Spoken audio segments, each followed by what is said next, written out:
The chair recognizes Mr. Alders to continue explaining the bill. Thank you, Mr. Speaker. Here's the Mr. truth. Speaker, Ms. Goodwin, for what purpose? will the gentleman yield for some Will the questions? gentleman yield for questions? After I finish my layout. Not at this time.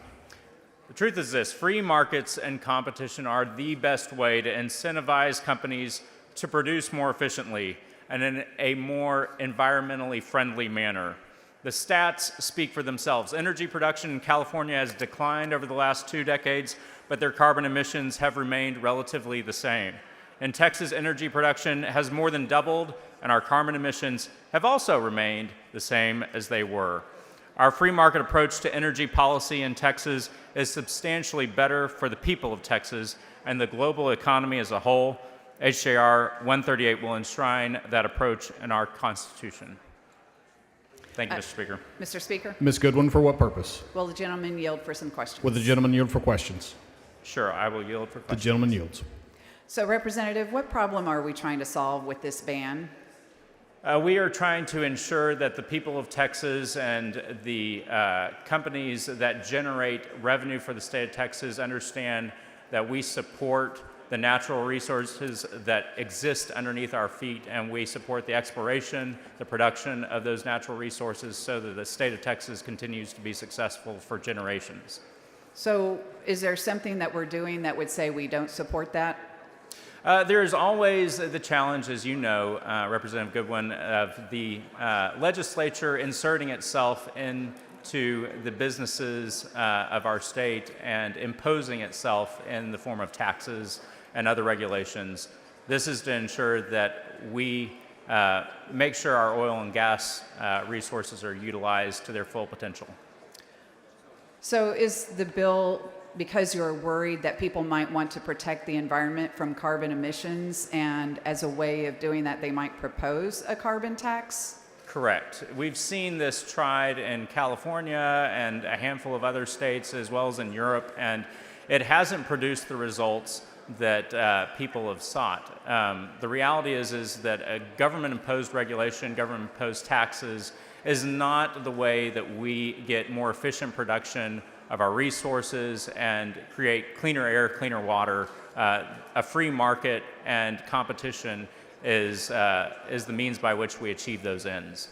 So maybe you're comparing us to California, where you say that this carbon tax that they have hasn't reduced emissions, but maybe it has reduced the increase in emissions. Do carbon emissions lead to climate change? That is not what this bill is about. And you mentioned California. The agency that is similar to TCEQ, the CARB over in California, estimates that the cap and trade program that exists in that state has added about 27 cents to each gallon of retail gasoline sold in California. I would propose that a cap and trade program in the state of Texas would incredibly hurt every consumer, every Texan, and we want to ensure that Texas remains as free as we can. Well, is this about a cap and trade program? This is about any program that seeks to regulate and tax carbon taxes and carbon emissions. Do carbon emissions lead to extreme weather events? I would argue that they do not. That is also not the point of this bill. Has Texas had any hearings or even a proposal for a carbon tax? There are always rumors circulating about ways in which the government can insert itself into the free market. Well, it seems like your bill is actually tying the hands and making it less of a free market. Thank you, Representative. Thank you. Move passage. Mr. Speaker, Mr. Anchia, for what purpose? will the gentleman yield for a few questions, please? Will the gentleman yield for questions? Yes, sir. The gentleman yields. Thank you, Representative Alders. I know I said I wasn't going to ask questions, but there were a couple of things about the last exchange that were confusing to me. The first one was that you said that the goal of a carbon tax was to have clean air and clean water. Is that right? Carbon tax programs and regulations that are either a direct carbon tax or a cap and trade program are generally, I believe, imposed in the environment of we're trying to create a more clean environment. That is how they are Okay. sold to the consumer. Yes, sir. I just wanted to point out that that is not the purpose of a carbon tax. The purpose of a carbon tax, and I wanted to see if you'd agree with me on this, is not clean air and clean water. Carbon is not particulate matter, it's not nitrous oxide, it's not sulfur dioxide. It is Correct. none of the things that contribute to smog or ozone. Would you agree with that? I would agree with that.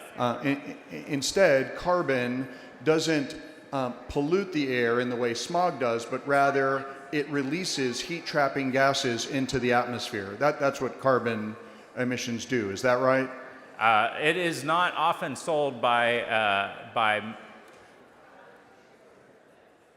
members who are interested in regulating the oil and gas industry. It is often sold not in the way that you were describing as vital to life and just a safe emission. It is not sold as that. It is a separate bill of goods that they propose when they are imposing a cap and trade program and carbon emission taxes. Fair enough, but I guess I'm asking you what your understanding is under the bill. Carbon, in fact, is not a pollutant in the same way of either air or water as particulate matter, sulfur dioxide, or nitrous oxide, correct? That is correct. Okay. Instead, carbon emissions release into the atmosphere release a gas into the atmosphere. Is that correct? Right. Carbon dioxide is essentially a gas, correct? That is correct. Okay. Yes. And- yes. and- We're and- all producing that right here on the House floor as well. No question. It is scale, I guess, that we're talking about, right? That is correct. And so it is actually not correlated, and this is the reason I wanted to have this debate, just so members understand what we're talking about. It is not correlated to dirty water or dirty air per se, but to the release of gases, correct? I'm very glad that you draw that distinction, but I do. I would argue that our friends in California and across Europe make a very different argument. As the bill So I author, appreciate that. I'm asking you, however, I don't really care about Europeans or Californians in this case, because this is a bill that is going to apply to Texans. What is your view on that?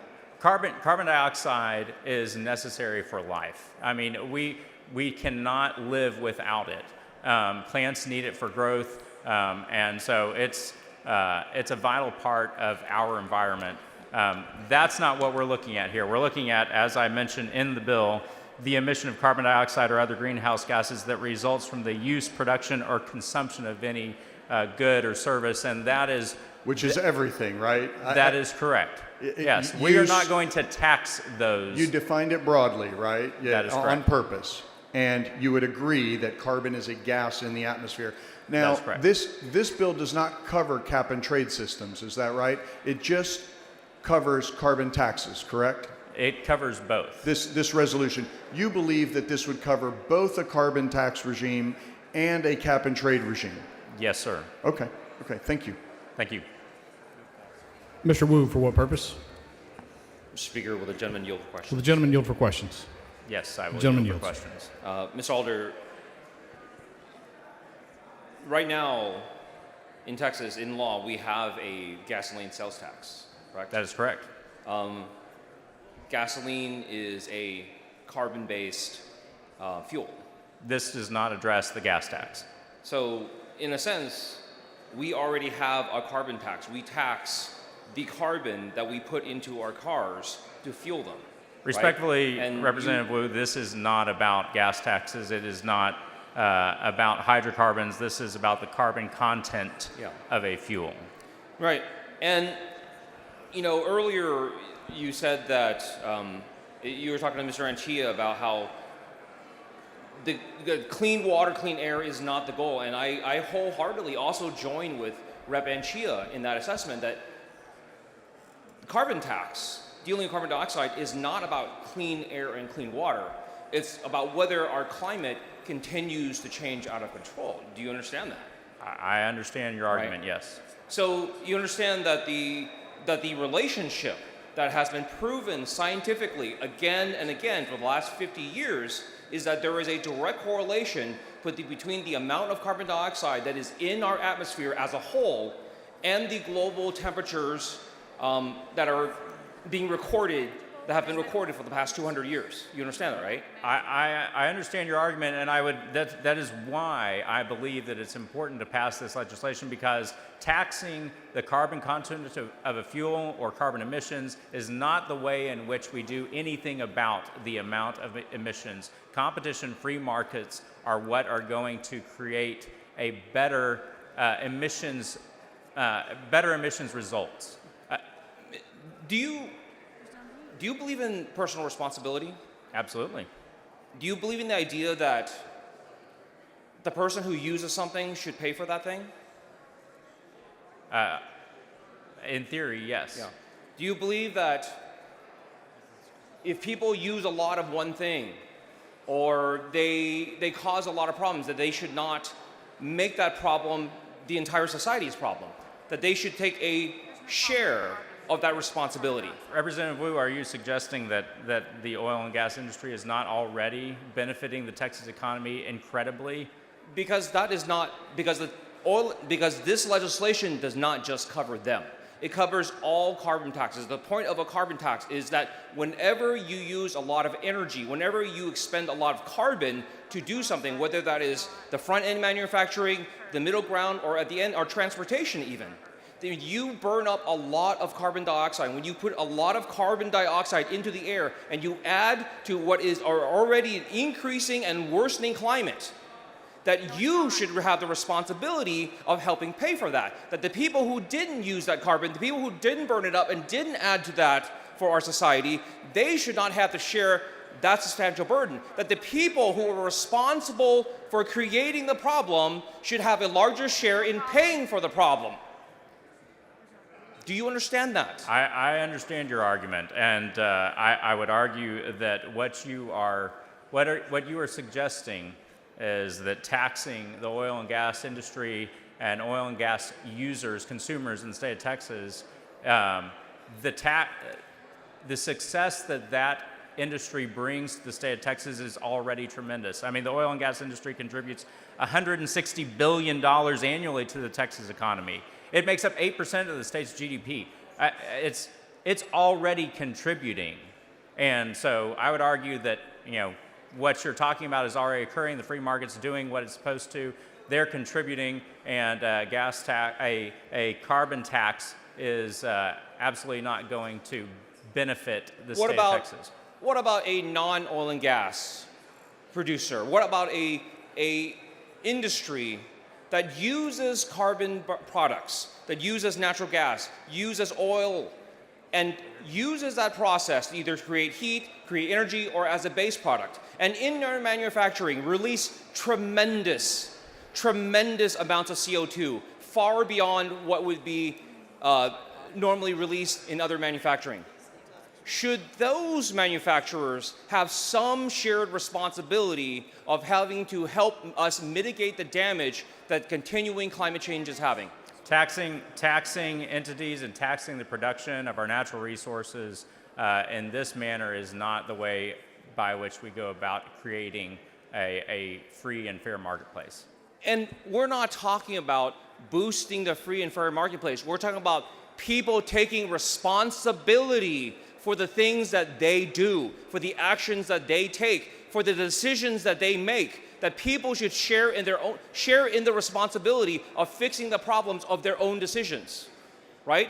If we say as a society we want all these things, then we have to be willing to pay for it. We should not put the burden of climate change, of continuing changing weather patterns, of natural disasters. All those things get left on the shoulders of the working class and the poor. Right? They're the ones who have to deal with it. They're the ones who can't afford it when their houses flood for the third time in 1 year. They're the ones who can't afford it when the insurance company says, we don't want to be in Texas anymore because none of y'all are taking this seriously and we're making no preparations for any kind of future climate change. When all those things happen, they get left with the burden of taking care of that, while the people who made all the profits from this just pay a little bit of extraction royalty and they're scot-free, right? Representative Wu, I would argue that your argument would lead us down a path to California, that this bill does not address what you're talking about. This bill is about keeping Texas free and allowing our market to be continue to be successful. Mr. Speaker, I move passage. The chair recognizes Mr. Anchia in opposition to the resolution. Good job, buddy.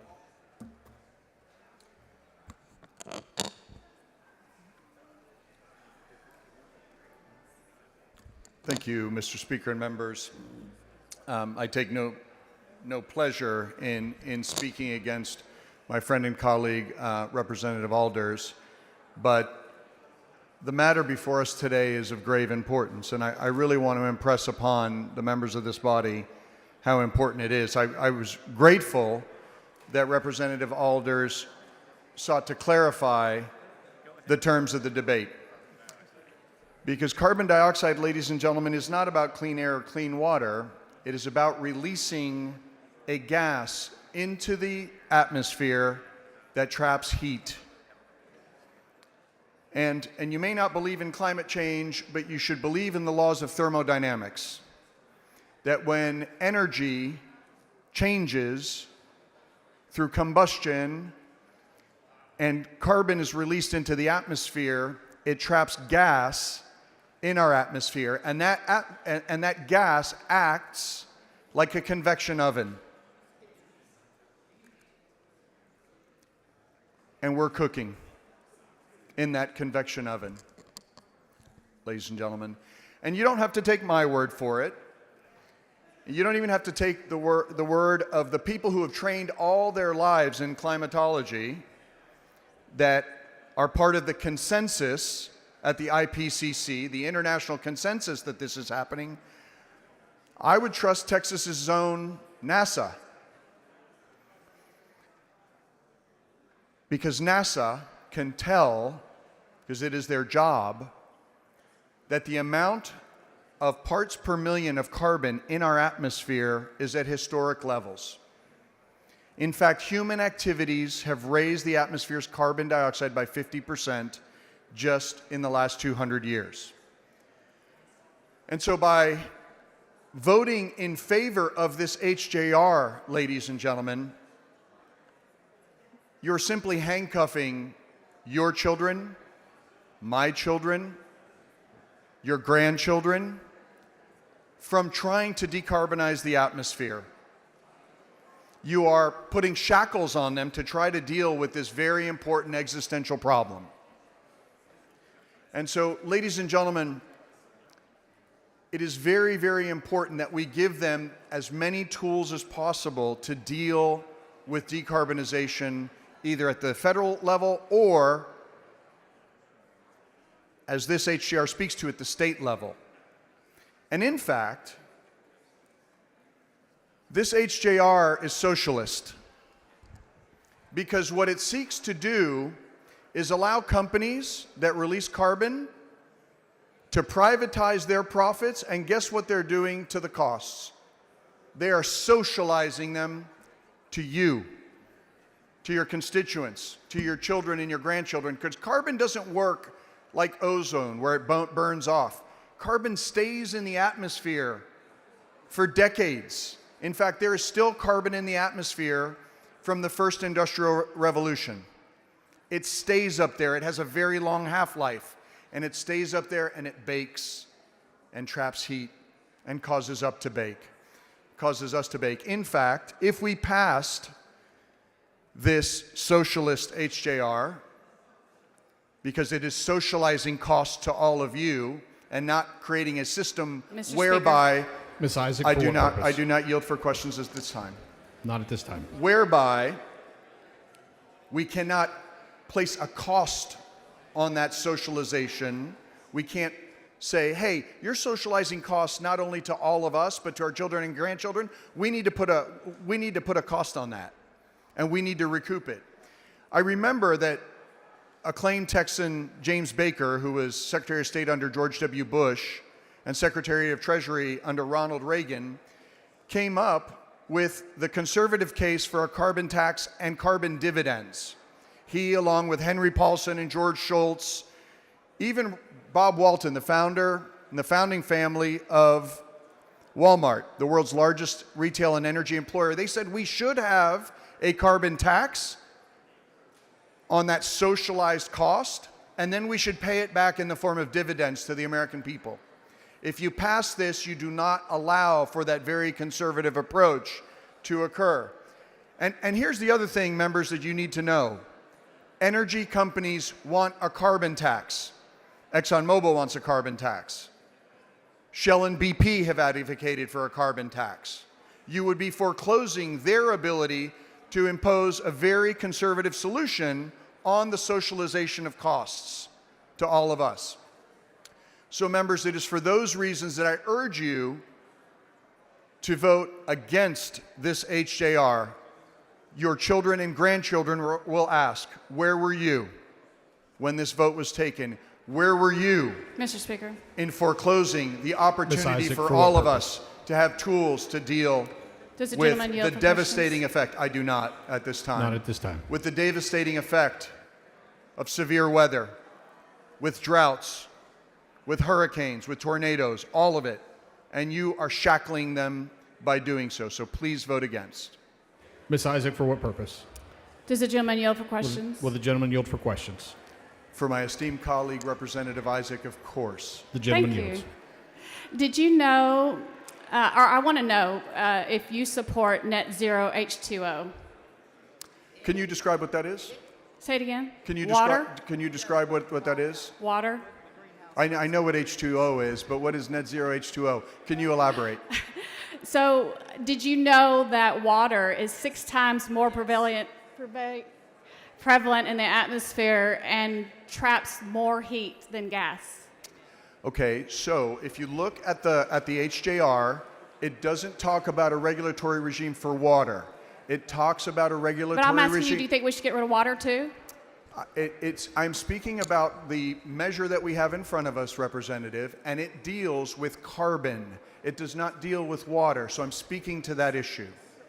Did you know that a monitor in Hawaii said that the effects of man-made CO2 emissions do not appear to be strong enough to cause systematic changes in the temperature fluctuating during the last 200 years? Which monitor is that? Because NASA has a monitor in Hawaii and has reached the opposite conclusion. And I trust the scientists at NASA rather than some unnamed monitor.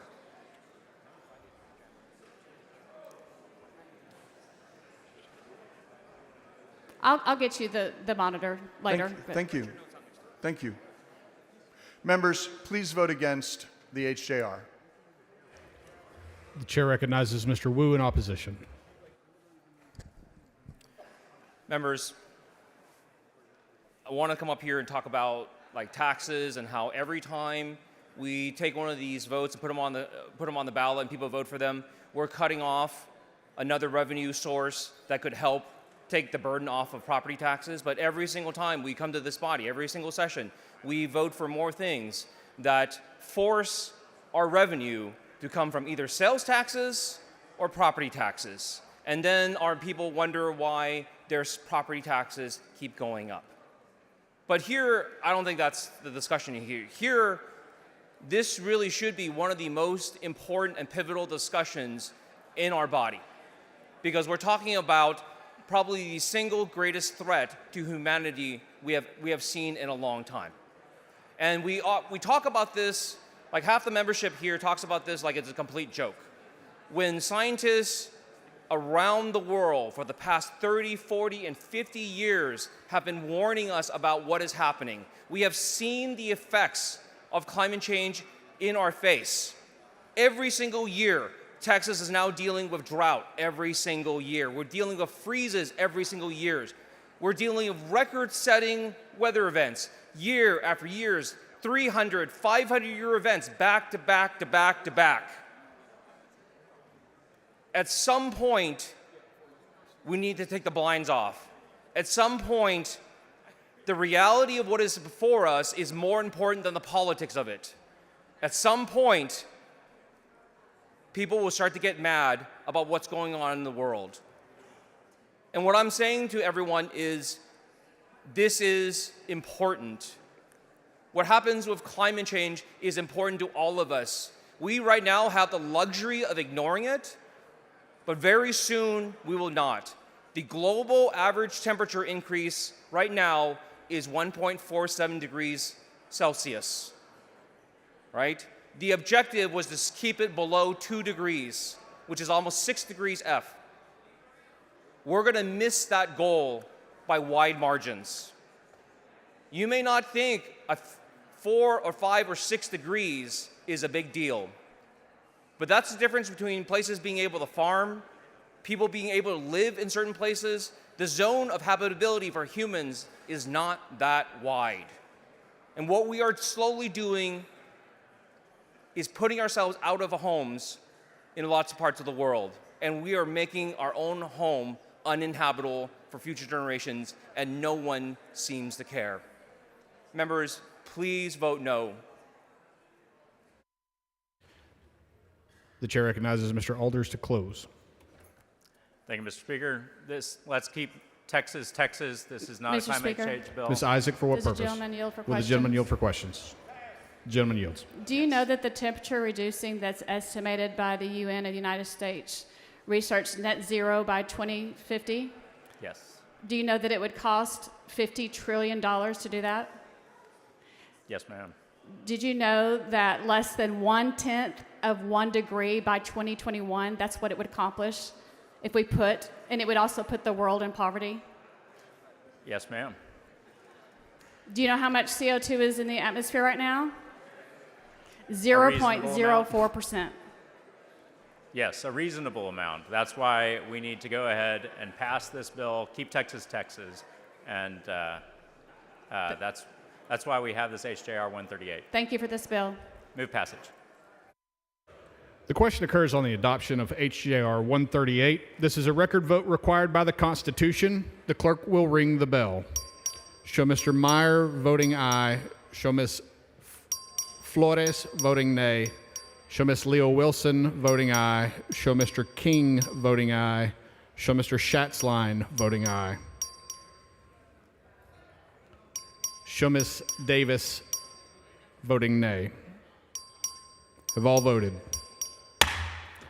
There being 92 ayes, 49 nays, HJR 138 is passed to engrossment.